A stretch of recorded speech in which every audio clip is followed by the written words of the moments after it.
Kakarating ko lang. Oh, yan na. Ngayon ko pa lang binisita ito uli na kuan na hideout namin dito sa Pugyaw. Ayan. Ay marami namang mga kawayan na gagawin. Ayan. Para magawang bahay yan pagkuan. Ayan. Ayan yung kuha ko. Ito pa, may mga kawayan pa didi. Kaya ayan. Tumutubo na nga uli yung mga kawayan. Dapat malagyan dito ng bahay-bahayan eh. Para may kuan, pahingahan.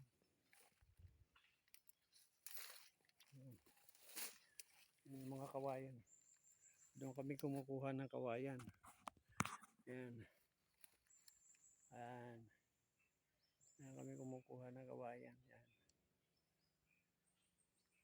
Ayan. Kaya ay, pero yan, susurvey ko pa kung saan ako magtatayo ng medyo malaki-laking bahay. Ayan, banda road.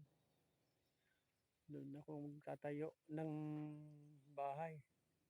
Dito, tatayo siguro ako dito ng pahingahan.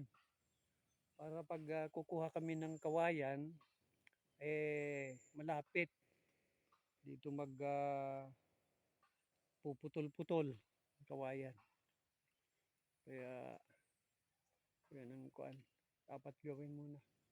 Hindi ko pa nagagamit yung grass cutter nandoon. Kasi may ano pa si Manuelito. Mayroon pa siyang ginagawa. May seminar yung asawa. Teacher. Kaya ayan. Unti-unti lang. Sabay. Ayan.